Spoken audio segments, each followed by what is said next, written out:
kalian yang nonton ini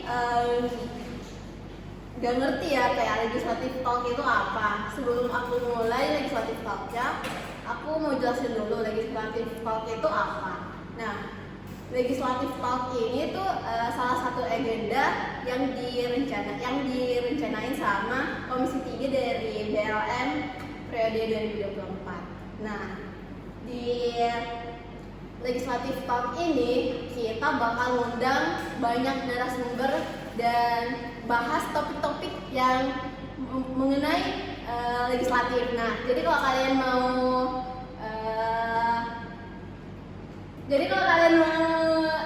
request mau undang siapa atau mau topik apa, kalian nanti bisa di nge-DM ke Instagram BLM. Nah, di episode pertama ini kita udah kedatangan bintang tamu yang istimewa banget nih. Nah, kalian mau tahu nggak bintang tamunya itu siapa?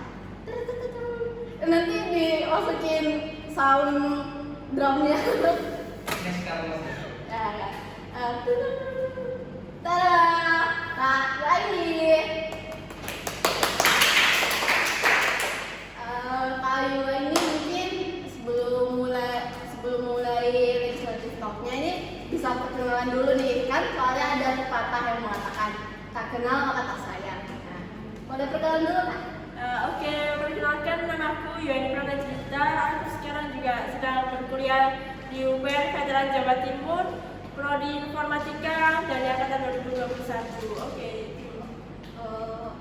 Berarti kakak sekarang ini semester 6 ya? Iya betul. Lagi sibuk-sibuknya itu ya? Betul, lagi sibuk-sibuknya banget itu. Kalau kesibukan kakak akhir-akhir ini apa aja selain tentunya jadi mahasiswa ya? Kesibukan itu ya ini sih paling ya organisasi nih itu. Kan kalau mahasiswa ya kuliah udah biasa kan. Nah ini tambah organisasi nih. Kakak nggak ikut UKM atau kerja apa gitu? Kalau UKM sebenarnya aku ikut, tapi kan baru sekarang sudah memasuki di semester 6 ya, yang semester dimana lagi sibuk-sibuknya mahasiswa sudah menentukan topik skripsi dan lain-lain. Jadi aku di UKM juga kurang aktif sekarang. Mungkin kalau ada event itu baru aku ikut itu kalau di UKM. Kalau selebihnya ya udah di perkuliahan sama di organisasi ini. Wah, udah masuk tahap-tahap awal-awal skripsi ya? Iya, betul. Kalau nggak tahu, kakak ikut UKM apa? Aku ikut UKM taekwondo, belajar taekwondo. Jadi kan di situ kan ada jadwal latihan tertentu, jadwal latihan rutinnya. Jadi aku juga kalau senggang, kalau ada waktu longgar ya sudah aku ikut latihan. Kalau enggak ya sudah kita kerja tugas saja karena di situ juga tugas lagi sedang berkumpulnya gitu. Jadi, kalau ini seproduktif itu lah, apalagi menjabat sebagai BLM kan? Iya betul. Di sini aku juga sebagai BLM di wakil kelas 1. Kalau boleh tahu, kan kakak ini jadi BLM ya tahun ini. Iya betul. Kakak itu jadi BLM dari kapan ya kalau boleh tahu? Dua periode ini sih sebenarnya yang periode 2023 kemarin aku juga jabat jadi BLM juga.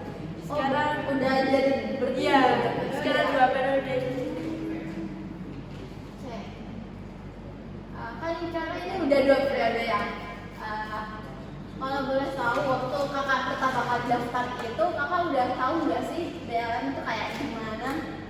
Waktu pertama kali daftar BLM sendiri sebenarnya aku tahu secara garis besarnya aja sih. BLM itu sebagai pengawasan dari programnya BEM sendiri itu. Kan seperti di pemerintahan masih ada legislatif dan eksekutif. Eksekutif bagian mengeksekusi program kerja, di legislatif bagian pengawasannya gimana program kerja tersebut. Berarti waktu kakak daftar itu kakak kayak cuma tahu garis besarnya doang kalau ini tuh Iya. BLM ngawasin. Iya betul. Nah, iya sih kan kayaknya rata-rata orang itu kayaknya lebih familiar sama BEM ya daripada BLM gitu ya. Betul, karena BLM sendiri kan aku bisa katanya itu di belakang layar mereka. Jadi yang aksi kan eksekutifnya daripada legislatifnya sendiri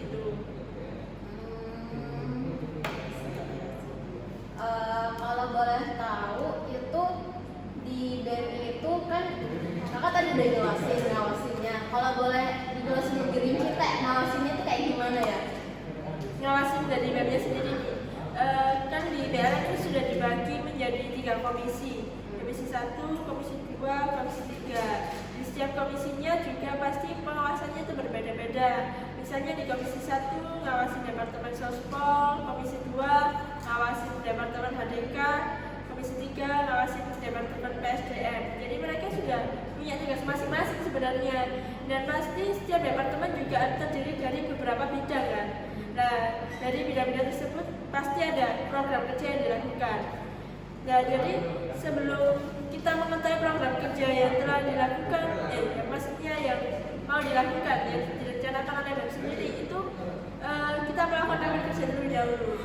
Dari rapat kerja tersebut kan kita tahu, oh ternyata di bidang ini program kerjanya ini, dan waktunya ini, itu kan. Nah, itu kita bisa kayak mulai membuat jadwal pengawasan di situ.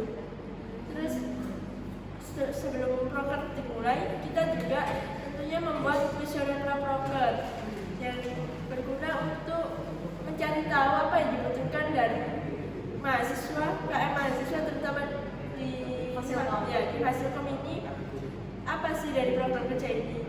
Kemudian dari kuesioner proker tersebut kan kita juga lebih mengetahui, oh ternyata ini yang dibutuhkan gitu. Terus mereka mengirim proposal ke kita. Dari proposal tersebut kita cek proposalnya ini udah bener nggak, mana pelaksanaannya udah tepat belum gitu kan. Terus habis itu kita kalau sudah selesai ditandatangani oleh ketua BM sendiri, terus diserahkan ke mereka. Terus pas rapat perdana itu kita juga diundang untuk hadir, ngawasi. Terus di rapat perdana juga kita nggak sekedar diam aja kok, kita juga bisa ngajuin pertanyaan apa yang kurang tepat di progres mereka tersebut. Rapat perdana kan nggak cuma satu kali, pasti ada beberapa kali. Terus terakhir rapat akbar itu kan rapat finalnya. Terus pas hari H itu kita juga datang untuk ngawasi dan kita melakukan wawancara dengan para pesertanya. Mereka itu sudah puas belum sih dengan program kerja ini, terus ada saran nggak dari program kerja ini biar program kerja selanjutnya itu lebih baik itu gimana itu sih. Terus bisa dia pelaksanaan itu ada LPJ, lembaga pertanggungjawaban dari BEM sendiri, itu ya yang disetor ke kita kurang lebih 7-14 hari sesuai kesepakatan kemarin seperti itu. Jadi mereka kirim LPJ ke kita cek lagi sudah sesuai belum. Kalau belum sesuai, ya sudah kita balikin ke mereka suruh revisi gitu. Terus dari situ dari LPJ itu kita bisa bikin LHP yang dimana LHP itu lembar hasil pengawasan untuk BLM sendiri, dimana pengawasan kita pas program kerja mereka. Terus habis itu sudah sesuai TUK belum, terus analisis kita gimana, tolak ukur keberhasilan. Jadi di proposalnya ada ditulisin tolak ukur keberhasilan mereka itu seperti apa, entah itu 50 peserta yang datang atau beberapa peserta yang datang gitu. Makanya ada nanti di proposalnya itu sudah dicantumin semua sebenarnya. Ya kita nanti, oh ini enggak memenuhi TUK. Nah dari situ kita juga bisa menuliskan di LHP-nya sendiri, ini tuh nggak memenuhi TUK gitu. Oh berarti BLM itu ngikutin ya setiap langkah-langkah yang dilakuin buat progresnya, setiap langkah-langkah kita ngikutin juga. Iya betul. Kemudian dari LHP tadi kan nanti juga disidangin gitu pas akhir periode gitu. Berarti itu BLM ini terbentuknya kapan Kak? BLM sendiri itu terbentuknya pada tanggal 3 Maret tahun 2017. Berarti kayak belum terlalu lama ya? Ya belum terlalu lama sih sebenarnya, karena kan adanya fakultas baru ini, Fasilkom. Ya makanya terbentuknya awal-awal juga. Iya, Fasilkom juga masih baru. Dulunya kan bukan Fasilkom kan namanya. Jadi ya pas dipecah jadi terbentuk awal-awal baru. Karena di dalam satu universitas itu tidak boleh ada dua nama fakultas yang sama gitu. Dulunya itu ada yang sama soalnya nama fakultasnya, makanya dipecah jadi Fasilkom. Fakultasnya yang sama. dulu itu ada FT sama FTSP. Jadi Oh, sekarang udah dipecah jadi dari FT, sama. FIK, sama FHD. Jadi Fasilkam itu sebenarnya udah terbentuk sejak tahun 2016. Tapi Ormawanya baru terbentuk di tahun 2017 itu tadi.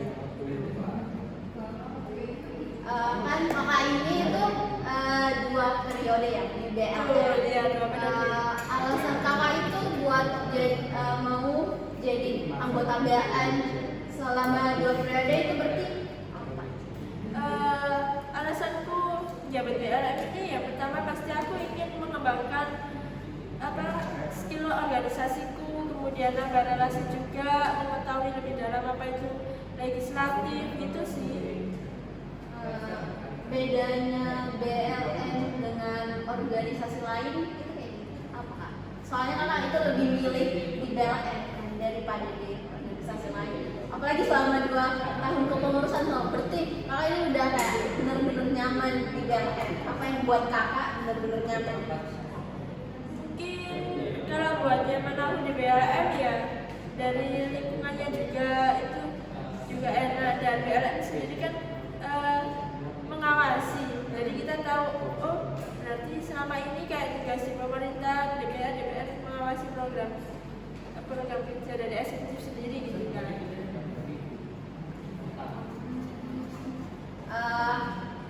Misalnya nih ada mahasiswa yang mau daftar jadi BLN. Nah, kriteria apa aja sih yang dibutuhin buat jadi anggota BLN itu sendiri?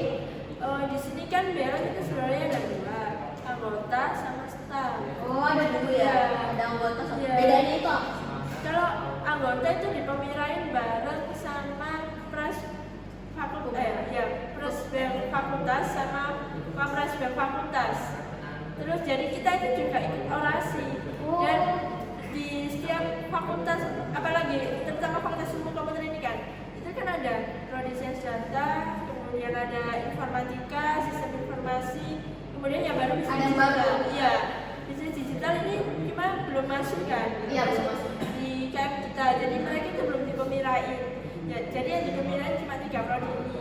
Dan setiap prodi itu wajib mengirimkan dua delegasi yang dijadikan sebagai anggota BLM, minimal 2, maksimal 4 di sini. Dan mereka dengan syaratnya itu udah memasuki tahun kedua perkuliahan. Itu kalau anggota Jadi yang anggota. Iya. Kalau misalnya kan minimal 2, maksimal 4. Iya. Maksimal 4 ini berarti nanti dipilihnya berapa kan? Emang 4-4-nya nanti Enggak, 4-4-nya enggak diterima pas. Maksudnya ada yang enggak diterima.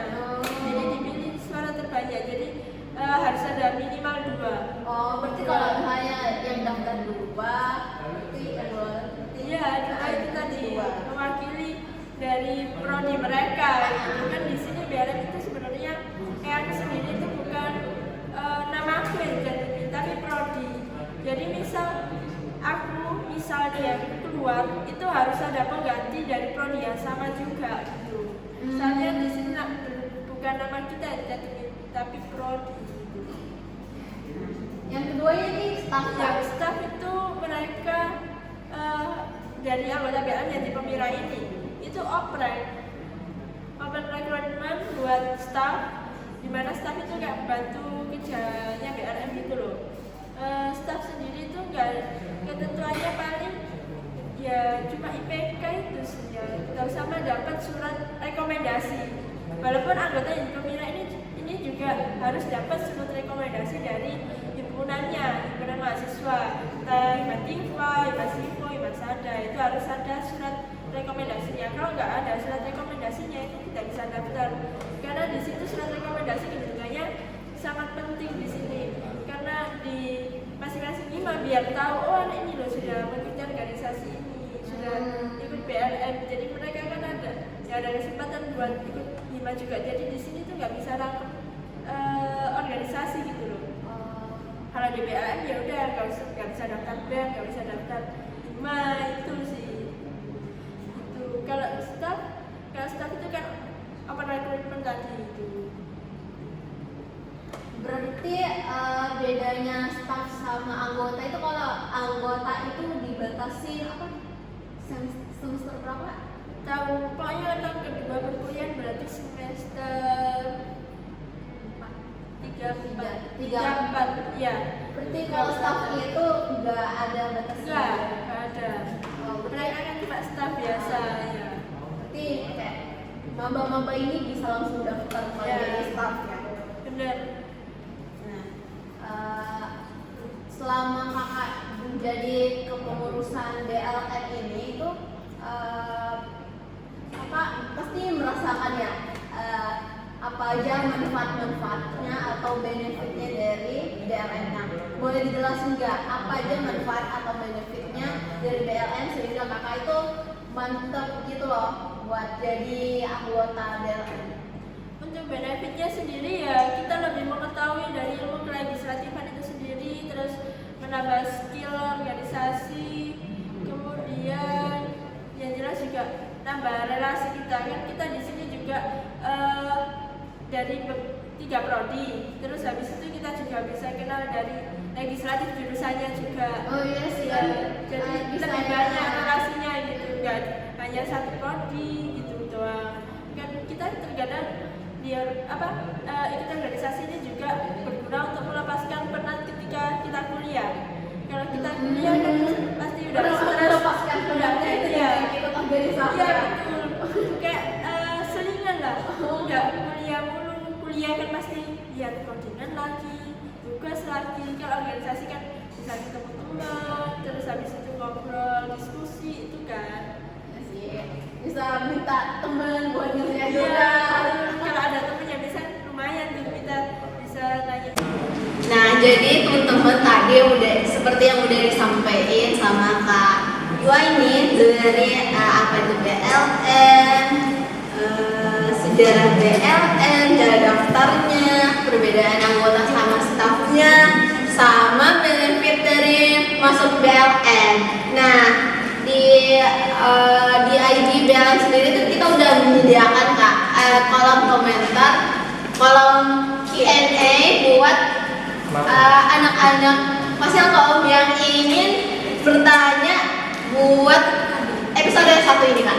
Nah, yang pertama-tanya itu ada dari Firki underscore. Nah, ngapain aja Kak di BLM? Kayaknya tadi udah gak Udah Kak? jelasin sih. Ya itu tadi kita flashback ya, yang ngawasi. Ya itu sih ngawasi yang utama pokoknya. Ngawasi terus habis itu ngawasi program terus kita pembedaan ART itu juga penting sebenarnya, pembedaan ART terus undang-undang itu banyak sih sebenarnya. Terus kita di BLM sendiri juga menyediakan program kerja, ada sekolah legislatif, terus pemira, habis itu ada studi banding itu juga sih. Terus apa lagi ya? Mungkin kalau mau tadi mungkin Firki underscore ini bisa tadi flashback apa namanya itu? Flashback dari apa? Dari awal, dari video awal ya. Awal-awal tadi. Nah, pertanyaan kedua ini dari Sela Sakdia underscore. Bagaimana mekanisme pengawasan yang dilakukan oleh BLM terhadap proker band? Kayaknya tadi udah Sudah dijelasin juga sih masalah itu. Mungkin bisa langsung ya, itu tadi sih pengawasannya pas kita datang, jadi kita tahu apa aja program kerja yang akan dilakukan. Kemudian kita membuat visioner proker. Kemudian kita menerima proposal dari mereka, kita hadir di rapat-rapat perdana mereka. Kemudian pas hari H kita juga hadir dan melakukan wawancara dengan para peserta agar kita tahu terhadap kepuasan mereka mengenai program kerja yang telah dilakukan oleh BEM itu sendiri itu seperti apa. Kemudian habis program kerja terlaksana, si BEM ini melakukan kayak menyetorkan MPJ, lembar pertanggungjawaban dari program yang sudah dilakukan, dan MPJ tersebut akan disidangkan nanti di akhir periode. Nah, dari MPJ itu kita sebagai BLM juga bisa mengetahui itu udah bisa dikatakan berhasil atau enggak yang sesuai dengan proposal awal mereka dari TUK itu sendiri. Kemudian kita BLM juga membuat LHP, lembar hasil pengawasan yang berguna agar kita tahu bagaimana sistem pengawasan kita juga nggak main-main gitu. Bener-bener dilakuin ya? Iya, betul-betul dilakuin. Nah, pertanyaan terakhir ini ada dari Reza Farmings KPM. Gak tau lah bacanya gimana. Nah, BLM sering dipandang sebelah mata mahasiswa. Gimana cara atasinya agar legislatif tetap berfungsi dengan baik dan biar tidak dipandang sebelah mata lagi. Kalau itu sih kita bisa meningkatkan keprofesionalitas kita. Terkadang kita kan pasti juga punya temen nih di BEM dan kita terkadang kayak suka mau ngerevisi dia suka, itu nggak boleh teman-teman. Jadi kita harus profesional. Di luar boleh berteman, boleh itu temanmu, tetap temanmu. Boleh nongkrong. Iya, boleh banget itu. Tapi kalau sudah di ranah organisasi kita lebih profesional lagi, gimana menempatkan diri kita di organisasi tersebut. Ya kan? Berarti intinya profesionalismenya harus dijaga ya. Betul. Nggak melarang, di sini nggak melarang untuk berteman dengan siapapun, boleh kalian berteman. Cuma kalau ada organisasi ya itu tadi kembali kalian harus sadar jabatan kalian apa, dan profesionalitas kalian seperti apa yang kalian lakukan itu. Dan tentunya sesuai job desk kalian BLM, punya teman di BEM ya sudah, programnya dia ya sudah kita awasi. Kita di sini BLM bukan teman lagi, maksudnya di dalam organisasi gitu. Ya. Berarti nggak boleh baper ya. Iya, betul. Nanti hasil program kerja mereka kita evaluasi di luar jadi urusan itu jangan teman-teman. Tetap jadi teman ya. Oke nih Kak, karena mungkin durasinya udah agak cukup panjang nih. Nah, mungkin legislatif talk episode pertama ini mungkin kita bisa akhiri sini dulu ya. Sebelum diakhiri, kalian boleh pencet tombol subscribe di YouTube dan ini subscribe kan gratis ya Kak. Dan jangan lupa tekan loncengnya biar kalian tahu kita episode apa lagi, terbaru kita apa sih gitu. Dan mengikuti perjalanan dari BLM tahun 2024 ini.